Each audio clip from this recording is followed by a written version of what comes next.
নমস্কার, আমি মঞ্জু ভট্টাচার্য। আমার গল্প পাঠ আসরে আপনাকে স্বাগত জানাচ্ছি। আজ আমি আপনাদের পড়ে শোনাচ্ছি সুনীল গঙ্গোপাধ্যায়ের সেই সময় উপন্যাসের পরবর্তী অংশ। ইব্রাহিমপুর থেকে বেশ কিছুদিন আগে ফিরে এসেছে বজরা। বৃদ্ধ খাজাঞ্চি সেন মহাশয় অশ্রু ভারাক্রান্ত নয়নের সব কথা জানিয়েছিলেন বিম্ববতীকে। গঙ্গানারায়ণের কোনো সন্ধান পাওয়া যায়নি। সেনমশাই তার তল্লাশে লোক পাঠিয়েছিলেন নানা দিকে, কিন্তু গঙ্গানারায়ণ যেন কর্পূরের মতো মিলিয়ে গেছে শূন্যে। গঙ্গানারায়ণকে বজরা থেকে বল প্রয়োগ করে কেড়ে নিয়ে যাওয়া কারুর পক্ষে সম্ভব ছিল না। প্রহরীরা সেরকম একটি শব্দও শোনেনি। স্বেচ্ছায় সে রাত্রিবেলা বজরা ছেড়ে চলে যাবে, এও যে বড় অবিশ্বাস্য ব্যাপার। সে বজরার মালিক, তার হুকুমেই বজরা যেখানে খুশি যেতে পারে।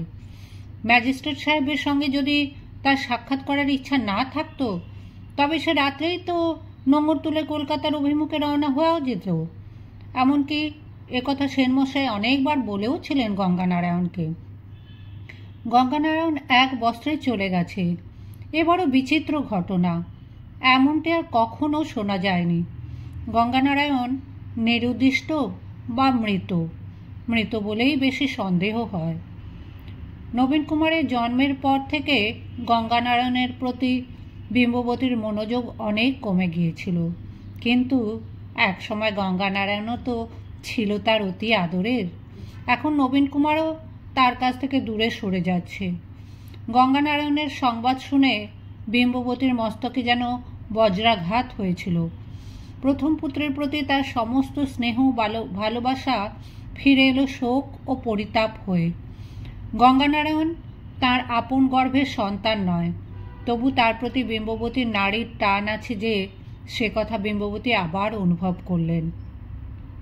বিম্ববতী কয়েকদিন কেঁদে ভাসালেন, জনে জনে অনুরোধ করলেন, যত টাকাই লাগুক গঙ্গানারায়ণের সন্ধানে আবার সারা দেশ তোলপাড় করে খুঁজে দেখা হোক। কিন্তু কারোরই গরজ নেই সে ব্যাপারে। বিধুশেখর তাঁর মন থেকে গঙ্গানারায়ণকে মুছে ফেলতে চান। কর্মচারীরা শুধু টাকা খায়, কাজের কাজ কিছুই করে না।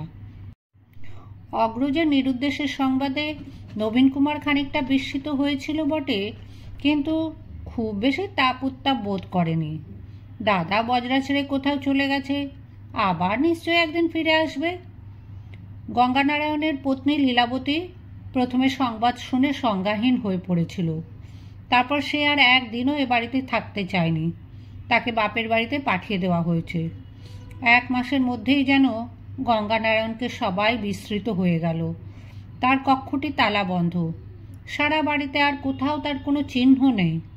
27 বছর যে এই গৃহে কাটিয়েছে, 1 বৎসরের মধ্যে সে মুছে গেল। শুধু বিম্ববতী একা একা অশ্রুপাত করে বালিশ ভিজিয়ে দেন। নবীন কুমারের যখন যে ঝোঁক চাপে, তখন সেটি নিয়ে মেতে ওঠে। একবার যেমন নিচতলা থেকে একটা ফুটফুটে সাদা বেড়াল একদিন উঠে এসেছিল ওপরে। বেড়ালটি দেখে তার এমন পছন্দ হলো যে তাকে সে সেদিন থেকে পুষতে লাগলো। বেড়ালটির নাম রেখেছিল মঞ্জুরি। পোষা মানে কি, সর্বক্ষণ বেড়ালটিকে তার সঙ্গে রাখা চাই। তার খিদমতগার দুলাল পাহারা দিত, যেন মঞ্জুরি আর কোনো ক্রমেই নিচতলায় যেতে না পারে। মঞ্জুরি 2-3 বার অকারণে ম্যামা করলেই নবীন কুমারের সন্দেহ হতো ওর খিদে পেয়েছে, আর দুলাল নিশ্চয়ই ওর বরাদ্দ দুধ চুরি করে খেয়েছে। সেই উপলক্ষে 1 ডজন কানমালা পাওনা হতো দুলালের। রাত্রেও মঞ্জুরিকে বুকে জড়িয়ে নিয়ে ঘুমিয়ে থাকত নবীন কুমার। মঞ্জুরি বেড়াল ছিল না, বেড়ালি। অত সংরক্ষণ সত্ত্বেও সে কোন ফাঁকে অভিসারে চলে যেত তা জানা যায় না।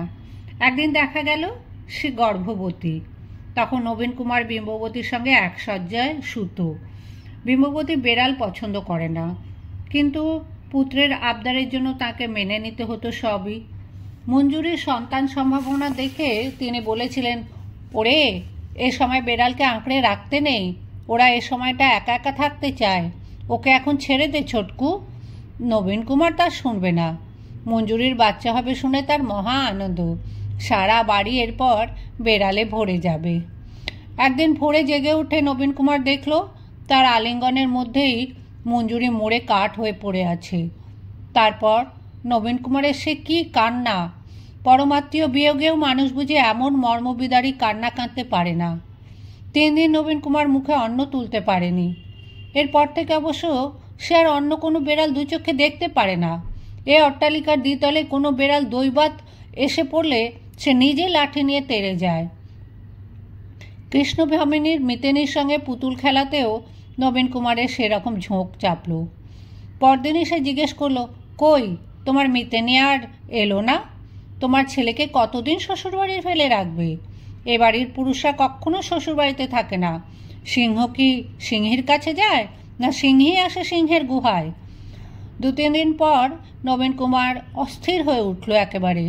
সে কৃষ্ণভামিনীকে বলল, পত্তর পাঠাও, তোমার মিতেনিকে লেখো তোমার ছেলে আর তার বউকে সে যেন কালই নিয়ে আসে। নবীন কুমার নিজেই মুসাবিদা করে তার মুক্তোর মতন হস্তাক্ষরে লিখল কৃষ্ণভামিনীর বকলমের চিঠি। এক পরাত সন্দেশ ও একটি বড় রোহিত মৎস্য সমেত একজন বাহক মারফত পাঠিয়ে দেওয়া হলো সেই পত্র। পরদিন কুসুম কুমারী নিজে এলো না, দ্বিগুণ তত্ত্ব সমেত পাঠিয়ে দিলে পুতুল দুটিকে, সঙ্গে একটি ছোট চিঠি, বেশ গোটা গোটা অক্ষরে লেখা। কার্যাঞ্চে নিবেদন এই যে আমি যাইতে পারিলাম না, কবে পারিব ঠিক নাই, পরমেশ্বরের কৃপায় ইহারা সুখে থাকুক। ভবদিয়া কুসুম কুমারী বনজ্যোৎস্না মিতেনি। চিঠিখানা দেখে ভুরু কুঁচকে নবীন কুমার জিজ্ঞেস করল, এই চিঠি কে লিখে দিয়েছে? ওর বর? কৃষ্ণভামিনী বলল, আমার মিতেনি নিজেই লিখতে পারে, সব জানে। নবীন কুমার তাচ্ছিল্যের সঙ্গে বলল, যেমন বিচ্ছিরি হাতে লেখা তেমন বদ স্বভাব মেয়েটার, আবার দেমাক করে লিখেছে কবে পারিব ঠিক নয়। কুসুম কুমারী ব্রাহ্ম স্বামীকে দেখার খুবই কৌতূহল নবীন কুমারের। সে কৃষ্ণভামিনীকে বলল, তোমার মিতেনির গোমরামুখ বর নিশ্চয়ই তার বউকে আর একলা পাঠাতে চায় না, একদিন ওদের এ বাড়িতে নেমন্তন্ন করে খাওয়াও না। এবার নবীন কুমার নিজেই অঘোরনাথকে সম্বোধন করে এক লৌকিকতাপূর্ণ নিমন্ত্রণ পত্র প্রেরণ করল, কিন্তু তার উত্তর অঘোরনাথের কাছ থেকে না এসে এলো কুসুম কুমারীর হস্তাক্ষরে। সে দুঃখ করে প্রকাশ করে জানিয়েছে যে নানা কারণে এখন তাদের পক্ষে যাওয়া সম্ভব নয়। তার বদলে একদিন কৃষ্ণভামিনীরা কি আসতে পারে না? বাড়ির কর্তার কাছ থেকে নিমন্ত্রণ না এলে সেখানে যাওয়ার কোনো প্রশ্নই ওঠে না।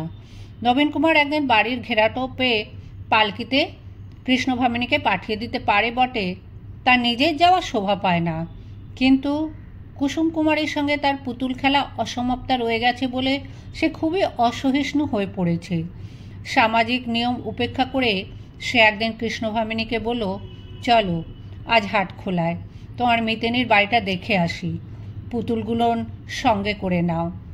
সে বাড়িতে গিয়ে বড় অপমানিত হতে হলো নবীন কুমারকে।